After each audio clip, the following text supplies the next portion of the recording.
अरे ये ताली बजाने के लिए नहीं बोली ये बात यार, सुनो। आप लोग कीर्तन में बजाते नहीं, वैसे बहुत बजाते हो तालियां। बातें सुनो, हम ताली से भूल जाते, मत बजाओ, आप बस सुनो।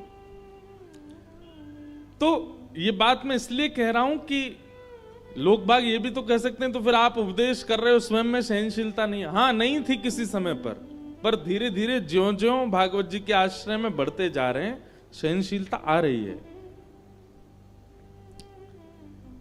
अब सहन कर पा रहे हैं। तो सबसे पहला लक्षण है सहनशीलता का जीवन में आना। और सहनशीलता किससे पता चलती है? कि आपके अवगुण को आपके मुख पर आकर के कोई कह दे और आप उसको सुनकर के बिल्कुल शांत रहो, ये सहनशीलता है।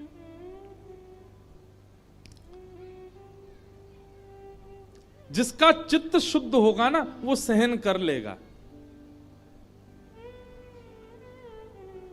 सहने को संस्कृत में कहते हैं सहते।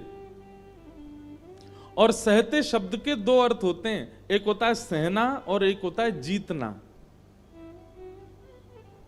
तो हमारे भारत के संत हुए विनोबा भावे, वे कहते हैं जो सहेगा वही जीतेगा। जिसने कभी सहना नहीं सीखा अपने जीवन में, वो जीत नहीं पाएगा।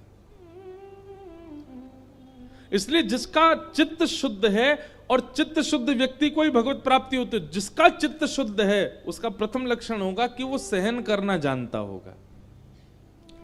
अब आप इसमें कई बार कई लोग ये भी कह सकते हैं तो मतलब हमारे साथ कोई बुरा करे हम उसको सहें, आप ऐसा कहना चाह रहे हैं? बिल्कुल नहीं, ये बात सहने की नहीं है कि कोई हमारे साथ अनीत करता जा रहा है, गलत करता जा रहा है, हम उसको सहने लग जाएं। महाराज जी कह गए थे सहते रहो, नहीं, वो सहना नहीं।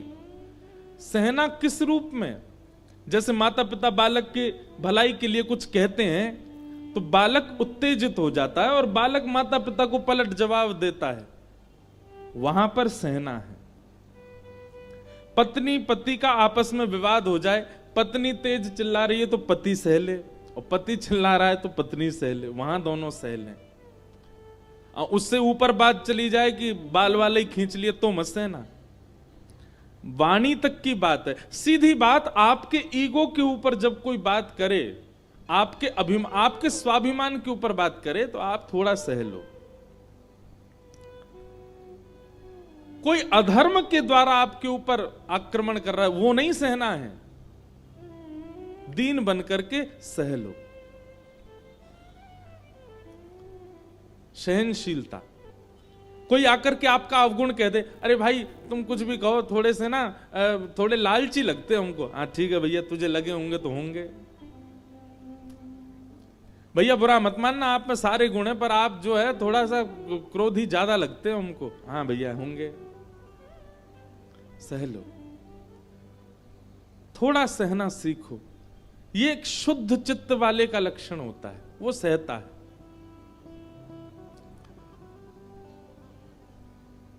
दूसरा शुद्ध चित्त वाले का लक्षण क्या है? कारुणिका। वो किसी की पीड़ा देख करके स्वयं को रोक नहीं पाएगा, उसके प्रति उसकी दया स्वाभाविक प्रकट हो जाएगी। ये शुद्ध चित्त वाले का दूसरा लक्षण है। अच्छा, मैं शुद्ध चित्त अगर कह रहा हूं तो सीधा सीधा यही समझिए कि भगवत प्रिय का लक्षण है। ये ठाकुर जी के प्रिय का लक्षण है। ठाकुर जी जिससे प्रेम करते हैं उसमें ये लक्षण घटेंगे। वो सहना जानता होगा। दूसरा, वो दूसरे की पीड़ा देख करके व्याकुल हो जाएगा, पिघल जाएगा। कारुणिका। और तीसरा लक्षण है श्रुहृदः सर्वदेहिनाम। सबका भला चाहने वाला, सबका हित चाहने वाला। श्रुहृदः सर्वदेहिनाम। पांचवा लक्षण है अजात शत्रवः। किसी को अपना शत्रु ना मानने वाला। और अंतिम लक्षण है शांता, कम बोलने वाला। ये पंच लक्षण शुद्ध चित्त वाले के हैं। शुद्ध चित्त मतलब भगवत प्रिय के लक्षण है। वो सहता होगा, वो करुणा करना जानता होगा, सबका भला चाहेगा, किसी से शत्रुता नहीं मानेगा, और शांत रहेगा। पंच लक्षण धीरे धीरे अपने भीतर लाना प्रारंभ कीजिए और सत्संग से ही आएंगे। दुनिया में कितने सारे मंदिर हैं जहां मनोकामना पूरी की जाती हैं। हनुमान जी के मनोकामना पूर्ण हनुमान, कितने देवियों के मनोकामना पूर्ण देवी, कितने सारे मंदिर हैं पूरे विश्व में, पर हर मंदिर में आपको संसार मांगने वाले ज्यादा मिल जाएंगे। हमारा घर बन जाए, हमारा ये बन जाए, हमारा वो हो जाए, हमारे ऐसे हो जाए, हमारे ये काम बिगड़े, वो हमारा केस सुलझ जाए, हमारे उनके ये ऐसे हो जाए, सब यही मांगते हैं। कभी कोई मनोकामना पूर्ण मंदिर में जाकर के ये मांगता है कि हे ठाकुर जी आप कृपा करो मैं सरल हो जाऊं, हे हनुमान जी ऐसी कृपा करो मेरे अंदर दीनता आ जाए, हे देवी मैया ऐसी कृपा करो मेरे अंदर जलनशीलता बहुत है, मैं दूसरों को देख के जल जाता हूं, दूसरों की श्रेष्ठता देख करके मुझसे सहा नहीं जाता, कृपा करो मेरे अंदर ये ईर्ष्या भाव नष्ट कर दो। ऐसी मनोकामना कोई नहीं मांगता। सब केवल संसार मांगते हैं। स्वयं को शुद्ध हम करना चाहते ही नहीं है, हमारा उद्देश्य ही नहीं है स्वयं को शुद्ध करना। स्वयं की स्थिति, मनस्थिति और परिस्थिति को शुद्ध करना हमारा उद्देश्य ही नहीं है। हम तो संसार में आके संसार ही चाहते हैं। कभी किसी कोई ज्योतिषी से ये पूछता हुआ मुझे कोई व्यक्ति नहीं मिला। सब यही पूछते हैं हमारा ब्याह कब होगा, ये बताओ पत्नी कैसी रहेगी, ठीक है, जो जिनका ब्याह नहीं हुआ, हमारे बच्चे कितने होंगे, हमारा व्यापार कैसा चलेगा। कभी कोई ये हाथ दिखवा के पूछता है ये बताइए मेरे अंदर जो है विचलनता बहुत है, ये एकाग्रता कब आएगी, मेरे अंदर दोष बहुत सारे हैं, ये दोष नष्ट कैसे होंगे, मेरे अंदर क्रोध बहुत है, ये क्रोध कब कम होगा, कौन सी उम्र में जाके ठीक होगा, मैं ईर्ष्यालु बहुत हूं, मैं कामी बहुत हूं, ये मेरे भीतर से कब नष्ट होगा। कभी कोई ये सब नहीं पूछता। अपने आंतरिक शुद्धि के लिए हम कभी प्रयास ही नहीं करते।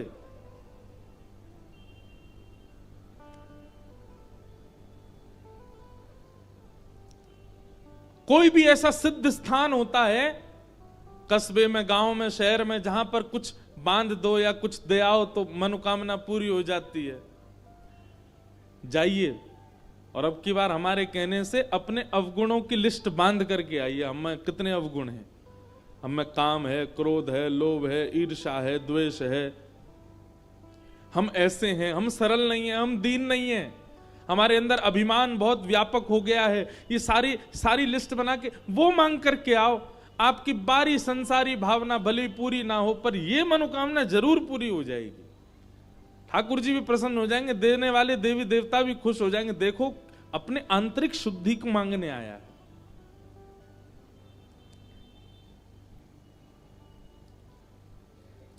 एक बात सदैव याद रखिएगा, अगर शरीर में कोई बीमारी उठ गई है और आप उसको नजरअंदाज करोगे तो एक समय पर वो बीमारी अत्यंत व्यापक होकर के आपकी जान भी ले सकती है। ऐसे ही हमारे चित्त में जब अवगुण आने प्रकट होते हैं, अगर आपने उन अवगुणों को नजरअंदाज कर दिया तो एक दिन वही अवगुण आपको रावण भी बना देगा। हम लोग कई बार घटनाएं देखते हैं अखबारों में और न्यूज चैनलों पे, तो हम सोचते हैं कितने हैवान हो गए लोग, ऐसा भी कर सकते हैं। अपनी मां को मार दिया, अपने परिवार वालों के साथ ऐसा कैसे कर सकते हैं। वही व्यक्ति जिसने वो गलत कृत्य किया, वो कुछ समय पहले ऐसा नहीं था, लेकिन उसके भीतर एक अवगुण आया और उसने उस अवगुण को छुपा के ही रखा। धीरे धीरे धीरे धीरे वही अवगुण उसको राक्षस बना देता है। हम सब जानते हैं कि हम में दोष कितने हैं, दोष कौन सा है, लेकिन हम सदैव उस दोष को छुपाने का प्रयास करते हैं। सब लोग इधर देखो, इधर देखो, सावधानी से कथा सुनो। जो सुनने वाली बातें होती हैं उनमें इधर उधर देखने लग जाते हैं। क्यों, हम दोष देखने ही नहीं अपने, हम में दोष है ही नहीं महाराज जी, हम तो सारे सर्वगुण संपन्न हैं।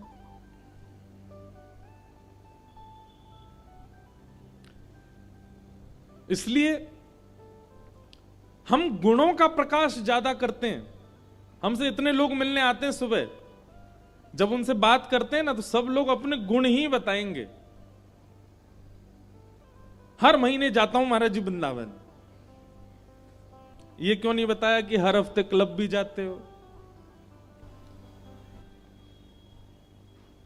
लोग बाग आकर के गुण का प्रकाश ज्यादा करते हैं, पर जरूरी नहीं है 100 लोग आते, एक आध कोई अवगुण बताने वाले भी आते हैं, महाराज जी मुझ में ये दोष है, ये कैसे ठीक होगा, आते हैं ऐसे लोग भी। पर अधिकतर संख्या किनकी ज्यादा होती है? गुण बताने वालों की। और क्षमा कीजिएगा, हमारे आगे आके जब कोई गुण बताता है ना, तो मैं पहले ही समझ जाता हूं इसमें दोष बहुत है, इसीलिए गुण प्रकाश कर रहा है। अपने अवगुणों को आगे रखिए, और विशेष रूप से ठाकुर जी के सन्मुख और गुरुजनों के सन्मुख, तभी वो शुद्ध हो पाएंगे। और इनकी शुद्धि करना आवश्यक इसलिए, ये जीवन हमको मौका मिला है, ये जीवन हमको अवसर मिला है, मानव देह।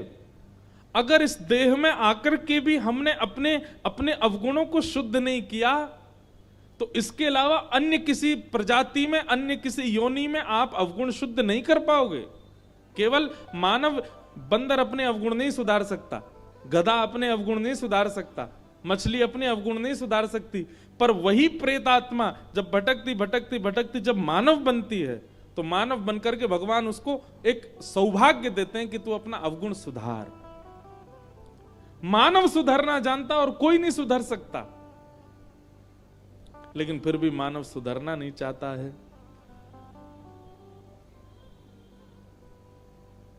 कोई तुम्हें बुरा कहे, सुनकर करो क्षमा,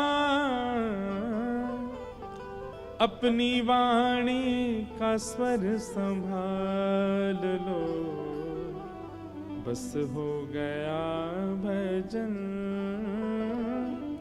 मन की तरंग मार लो, बस हो गया भजन। दक्षिण भारत में एक स्थान है श्रीरंगम। कभी दक्षिण जाने का अवसर मिले तो तिरुचिरापल्ली में श्री रंगनाथ भगवान का मंदिर है, श्रीरंगम। सब लोग बहुत ध्यान से सुनो।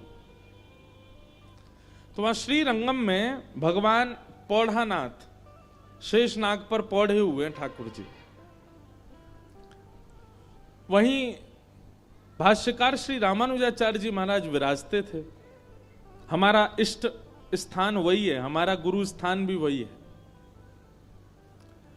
तो श्री रामानुजाचार्य जी महाराज वहां विराजते थे। 365 दिन में 400 उत्सव होते हैं वहां पर। वहां एक एक दिन में 2-2 उत्सव भी होते हैं, एक दिन भी खाली नहीं रहता, हर दिन उत्सव होता है। एक दिन ठाकुर जी की पालकी निकल रही थी, सब वैष्णव जन पालकी लेकर के जा रहे थे। इधर देखो, इधर देखो, इधर देखो, इधर देखो, सब लोग ध्यान से कथा, अब भी कई लोग उधर ही देख रहे हैं, इधर देखो, कथा सुनो। क्या बताएं, आप लोग इतने आनंद में रहते हैं, कोई नया आ जाए कथा में तुरंत उसको देखते हैं।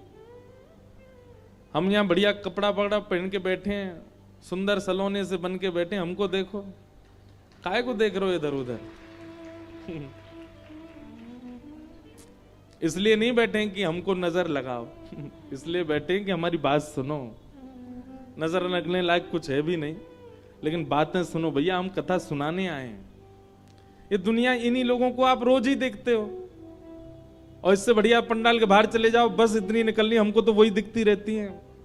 देखते रहो दुनिया, यहां तो कथा सुनने आए, इसलिए सावधानी से कथा सुनो।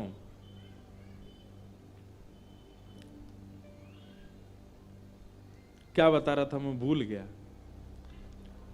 अब हमको इतनी लीलाएं आती हैं मन में, और कोई आवे प्रकट करें, फिर आप इधर उधर देखते हो, मैं भूल जाता हूं। इसलिए कई बार आपने देखा होगा कथा करते करते मैं आंख बंद कर लेता हूं। क्यों? क्योंकि अब भाव कहना तो है, लेकिन आप देख रहे हो उधर, तो फिर मन होता है कि अब क्या करें, आंख बंद करके सुना दो। तो दक्षिण में श्री रंगनाथ भगवान की सवारी निकल रही थी एक बार। देखो अवगुण कैसे ठीक होते हैं, ये हम बता रहे हैं। तो श्री रंगनाथ भगवान की सवारी निकल रही थी, तभी वहां पर उसी नगर में एक पहलवान रहता था। उस पहलवान का नाम था धनुर्दास। बहुत बड़ा पहलवान, मल्ल पहलवान था। लेकिन उसकी पत्नी में इतनी आसक्ति थी, पत्नी से इतना ज्यादा प्रेम करता था। प्रेम करने तक ठीक होती है बात, पर आसक्ति बहुत बुरी होती है। आसक्ति कैसी होती है? दिन रात बस उसी को देखते रहना, उसके बिना जी नहीं सकते, वो कहीं चले जाए तो विचलित हो जाना, ये आसक्ति है। आसक्ति बुरी होती है। तो पत्नी में बहुत आसक्ति थी। भगवान की सब सवारी लेकर के चल रहे थे, सब लोग जय जयकार कर रहे हैं श्री रंगनाथ भगवान की। इतने में ही वो धनुर्दास सामने से निकल के जा रहा था, पत्नी के साथ जा रहा था। धूप पड़ रही थी तो छत्र लेकर के पत्नी के ऊपर चल रहा था। अच्छा, सीधी छतरी लेकर के चल रहा हो ऐसा नहीं, पत्नी सीधे सीधे चल रही है और वो उल्टा चल रहा था, छतरी पकड़ करके पत्नी के आगे छांव करता हुआ। क्यों? क्योंकि चलते फिरते समय भी उसको पत्नी दिखती रहे। उल्टा उल्टा चल रहा है छतरी लेकर के। अब ये देख करके सब भगवान की सवारी तो भूल गए, सब उसी को देखने लगे और सब मजाक करने लगे, वाह भैया, ऐसा जोरू का गुलाम पहली बार देखा है। पत्नी के ऊपर छतरी लेकर के चले, ये तो ठीक है, लेकिन उल्टा चल रहा है, उसके रूप को निहारता हुआ। लेकिन भैया बाकी सब लोग तो हंस रहे थे उस पर, लेकिन भाष्यकार श्री रामानुज स्वामी जी महाराज, आचार्य की दृष्टि जैसी उस पर पड़ी, आचार्य ने मन बना लिया कि इसमें गुण तो है, पर यह गुण संसार में लग चुका है, यही गुण ठाकुर जी में लगाना है बस हमको। क्या गुण है? रूप देखने का, सुंदरता देखने का गुण है। रामानुजाचार्य जी ने ये गुरु का स्वभाव होता है, ये आचार्य का स्वभाव होता है। वो दोष देख करके उसको दोषी समझ के छोड़ता नहीं। जैसे वैद्य, जैसे डॉक्टर के आगे कितना भी रोगी व्यक्ति आ जाए, डॉक्टर उससे घृणा थोड़ी करता है, वैद्य उससे घृणा थोड़ी करता है। बाकी के सब लोग उसको छूने में डरेंगे, बाकी के सब लोग उसके पास जाने में डरेंगे, पर डॉक्टर उसके पास जाएगा, उसका मुंह खोलेगा, कभी कभी जीभ में उंगली भी लगा देता है, सब जगह जहां भी स्पर्श करना है करेगा, क्योंकि वैद्य के अंदर ये बात नहीं आती कि ये कैसा है। ऐसे ही गुरु का स्वभाव होता है। गुरु किसी के दुर्गुण देख करके यदि दूर कर दे तो वो गुरु नहीं होता। गुरु का स्वभाव कैसा होता है कि किसी के दुर्गुण देख करके तुरंत उसको स्वीकार करता है और उसके दुर्गुण को सद्गुण में परिवर्तन करने का प्रयास करता है। ये गुरु का स्वरूप होता है। रामानुजाचार्य जी ने देखा कि भाई पत्नी के पीछे छत्र लेके चल रहा है और वो भी उसके रूप को देखता हुआ है। गुण तो है इसमें, क्या? दर्शन का गुण है, पर संसार के प्रति लगा है। यही ठाकुर जी में लगाना है। सवारी जब पूरी हुई, रामानुजाचार्य जी ने अपने कुछ शिष्यों को बुलाया और कहा, वो जो छतरी लेकर के चल रहा था अपनी पत्नी के पीछे, तो सब जोर के हंस के बोले, अरे वो धनुर्दास है महाराज, वो जब निकलता है घर से तो पूरा नगर तमाशा देखता है, अपनी पत्नी के पीछे पीछे ऐसे आगे आगे चलता है उल्टा छतरी लेके। हाँ, उसी को बुलवाओ, मठ में बुलवाओ।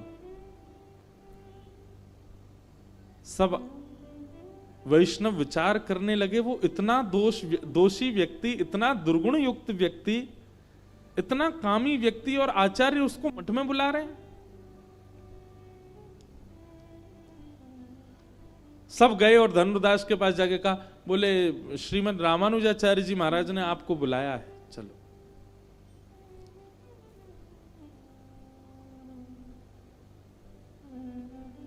धनुर्दास बड़े भयभीत डरे हुए आए अपने, और आकर के रामानुजाचार्य जी को प्रणाम किया। बोले भगवान आज्ञा, आपने मुझे बुलाया? बोले भैया आज ठाकुर जी की सवारी चल रही थी, तुम उल्टे उल्टे चल रहे थे छतरी लेके अपनी पत्नी के आगे। बोले महाराज मैं क्या बताऊं, उसने तो अपनी पत्नी पुराण प्रारंभ कर दिया। उसके नेत्र ऐसे हैं, उसकी नासिका ऐसी है, उसके कान ऐसे हैं, उसके गाल ऐसे हैं, उसकी मुस्कान ऐसी है, उसके केश कैसे हैं। रामानुजाचार्य जी बैठे बैठे सुनते जा रहे हैं। बोले इतना सुंदर उसका स्वरूप है, मैं सौभाग्यशाली मानता हूं, भगवान ने कृपा करके मुझको इस जन्म में ऐसी पत्नी दे दी। और उसको देखे मुझे लगता है कि मेरा अगला क्षण कहीं अंतिम ना हो, उससे पहले मैं उसको देख लूं, इसलिए मैं हर क्षण उसको देखता हूं। रामानुजाचार्य जी बोले सारे लक्षण भगवत प्राप्ति के हैं, बस संसार में लगे हुए हैं। रामानुजाचार्य जी महाराज बोले, अच्छा अगर तुम्हारी पत्नी से ज्यादा सुंदर तुम्हारे सामने कोई आ गया तो? धनुर्दास बोला, बोले मुझे विश्वास है मेरी पत्नी से सुंदर कोई नहीं हो सकता। बोले अगर मैंने उससे सुंदर तुम्हें कुछ दिखा दिया तो? धनुर्दास बोला, पहले तो मुझे अनन्य विश्वास है कि होगा ही नहीं, और कदापि यदि मेरी पत्नी से सुंदर कोई आ गया तो मैं जीवन भर के लिए उसका दास बन जाऊंगा। ऐसी निष्ठा हमारी भी नहीं होती भगवान। निष्ठा हो तो ऐसी हो जैसी धनुर्दास की। भगवान से सुंदर कोई और दिख जाए तो धनुर्दास पहले ही कह रहा है कि मेरी पत्नी से सुंदर कोई होगा ही नहीं, पहला विश्वास मेरा यही है। ऐसा ही होना चाहिए निष्ठावान को। हमारी निष्ठा कैसी? मंगलवार मंगलवार हनुमान जी को पूछते जा रहे हैं, एक आध 2 महीना बाद अगर हमारे व्यापार में थोड़ी कटौती हो जाए, लॉस हो जाए, तो किसी के कहने पर बदल देते हैं हनुमान जी को। बोले अब हनुमान जी तुम तो औरों से पूजवा, हम तो अब उनको पूजेंगे। उनको पूजने से हमारी निष्ठा तो ऐसी है। पर रामानुजाचार्य जी ने देख लिया, दर्शन भी प्रधान है इसका, निष्ठा भी प्रधान है, विश्वास भी प्रधान है, बस संसार से हटा के ठाकुर जी में करना है। रामानुजाचार्य जी बोले, तुम्हारी पत्नी से सुंदर हम तुमको कुछ दिखाते हैं, चलो। और लेकर के गए, और श्री रंगनाथ भगवान का दर्शन तो वो रोज ही करता था, दर्शन तो वो नित्य करता था। धनुर्दास को ले गए रंगनाथ भगवान के सामने, और रामानुजाचार्य जी ने जाकर कहा, हे नाथ, अब आप इसको प्रत्यक्ष दर्शन करा दीजिए अपना। आचार्य का कहना तो ठाकुर जी मान ही जाते हैं। इतने में ही पाषाण के रूप में विराजमान श्री रंगनाथ भगवान सचल शंख चक्र गदा पद्म धारण करके उसके सामने प्रकट हो गए, और प्रकट होकर के उसको दर्शन करा दिया। जैसे दर्प दर्प सुंदरताओं को भी अपने सामने लजाने वाले स्वरूप को जब ठाकुर जी ने प्रकट किया, धनुर्दास सदा के लिए ठाकुर जी के रूप का चकोर बन गया। कैसे सुंदर नेत्र, कैसी सुंदर नासिका, कैसे सुंदर कर्ण, कैसे सुंदर हाथ, कैसे सुंदर चरण, सर्वांगीण अंग का दर्शन करके आज धनुर्दास ने रामानुजाचार्य जी को वंदन किया। बोले भगवान, मेरे नेत्र सदा व्याकुल रहते थे सुंदरता देखने के लिए, लेकिन आज वो देखा है कि अब इसके बाद और कुछ नहीं देखना। रामानुजाचार्य जी बोले, देखो हम ये नहीं चाहते कि तुम पत्नी वत्नी छोड़ दो, लेकिन अब बताओ पत्नी के प्रति वो भाव है जो पहले? बोले नहीं भगवान, वो मेरी पत्नी है, गृहिणी है, मैं तो उसको भी लेके आऊंगा और उसको भी इनका दर्शन कराऊंगा। अब अकेले नहीं, दोनों मिलकर के केवल इनकी आराधना करेंगे। और धनुर्दास अपनी पत्नी के साथ श्री रंगनाथ भगवान का सदा के लिए शिष्य हो गया। ये गुरु कृपा होती है, ये आचार्य कृपा होती है। तो अवगुण यदि चित्त में प्रकट हुआ है, वो अवगुण बाधा बनेगा भगवत मिलन में। उस अवगुण का एक ही तरीका है कि आचार्यों के सामने कथाओं में जब आते हैं तो कथा में आकर के उस अवगुण को प्रधान रख करके कथा सुनो। मेरे अंदर ये अवगुण है, इस भाव से अब कथा सुनो। धीरे धीरे वही अवगुण ही ठीक होगा कथा से। मुझ में ये दोष है, उस दोष को प्रधान रख के कथा सुनो। आप गुणवान मान करके स्वयं को कथा सुनोगे। क्यों श्रोताओं को नीचे जमीन पर बैठाया जाता है? ताकि भीतर दीनता आवे, ताकि भीतर सरलता आवे, ताकि भीतर ये भाव आवे कि हम दीन हैं, तभी कथा समझ में आएगी। आप बुरा नहीं मानिएगा सोफा और कुर्सी पर बैठे लोग, पर कथा का विधान तो नीचे बैठ के ही है। जिनके घुटने ठीक नहीं है, जिनकी कमर ठीक नहीं है, उनको कोई बात नहीं, पर जिनके हाथ पांव बिल्कुल स्वस्थ हैं फिर भी ऊपर बैठ गए, कथा उनको कुछ कर नहीं पाएगी, वो समझ नहीं पाएंगे। कथा के लिए तो आपको दीन बनना पड़ेगा, तभी कथा आप पर अनुग्रह करेगी। बिना दीन बने, मतलब ये तो वही बात हो गई, घाट के ऊपर खड़े होके कह रहे हो गंगा जी यहीं आके नहा जाओ। गंगा जी कहेंगी नीचे आ, और आकर के डुबकी लगा, गोता जब खावेगो तब तेरे ऊपर से निकलूंगी, तब तेरे पाप नष्ट करूंगी। वैसे ही कथा भी गंगा है, उसके लिए नीचे ही बैठना पड़ता है। उसके लिए दीन, नीचे बैठने का मतलब दीन बनना, नीचे बैठने का मतलब सरल बनना, नीचे बैठने का मतलब अपनी उपाधियों का त्याग कर देना। बहुत भाव हैं,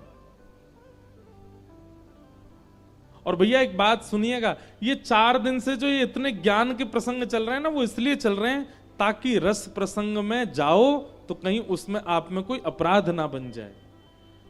क्योंकि जब रस प्रसंग में जाते हैं ना, श्री जी और ठाकुर जी के नित्य लीला का जब हम श्रवण करते हैं, ठाकुर जी के नित्य विहार का जब हम श्रवण करते हैं, तो कहीं ना कहीं किंचित उन लीलाएं और उन भावों में हमारे चित्त में कोई दोष उत्पन्न ना हो जाए, इसके लिए ये ज्ञान के परकोटे लगाने पड़ते हैं। पहले उसके लिए चित्त की शुद्धि आवश्यक है।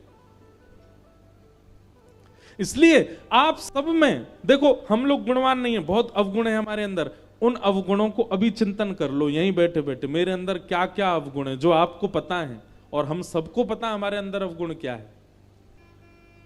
उन अवगुणों को चित्त में धारण करके तब कथा सुनो। कथा आपको परिवर्तित कर देगी। 7वें दिन वो अवगुण का नामो निशान नहीं बचेगा जीवन में। ये कथा का प्रभाव है। हमने कितनों को बदलते देखा कथा से, और वह बदलाव कोई ऐसा नहीं कि आप सामान्य ही रहोगे, वह बदलाव यह अनुभूति कराएगा कि श्री कृष्ण मिल रहे हैं, श्री कृष्ण अब आ रहे हैं। भीष्म पितामह ने आज वही किया, अपने प्राण त्यागने से पूर्व भगवान से कह रहे हैं कि हे नाथ, मैं जीते जी जो नहीं कर पाया, कम से कम जाने से पहले वो करना चाहता हूं। इसी के लिए मैंने अभी तक अपने प्राण बचा के रखे, मेरे रोम रोम में बाण लगे हैं। मैं चाहता तो मर जाता, इतनी पीड़ा नहीं सहता, पर इतनी पीड़ा मैं केवल इसलिए सह रहा था, मुझे अंतिम एक काम करना है जो अधूरा रह गया था, कि अपनी मति आपके चरणों में अर्पित करनी है। और भीष्म पितामह ने भगवान की स्तुति गाई, अपनी मति भगवत चरणार विंदों में अर्पित करते हुए श्री भीष्म पितामह भगवत धाम को प्राप्त हो गए। बोलो भक्त वत्सल भगवान की जय। भीष्म पितामह का उद्धार करने के पश्चात भगवान द्वारिकाधीश द्वारिका को प्रस्थान कर गए। पांडव सब राजपाट संभालने लगे।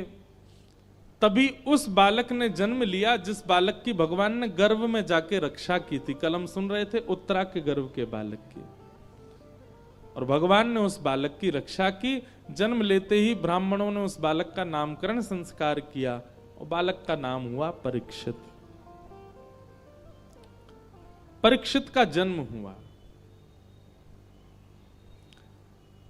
धीरे धीरे परीक्षित बड़े हुए।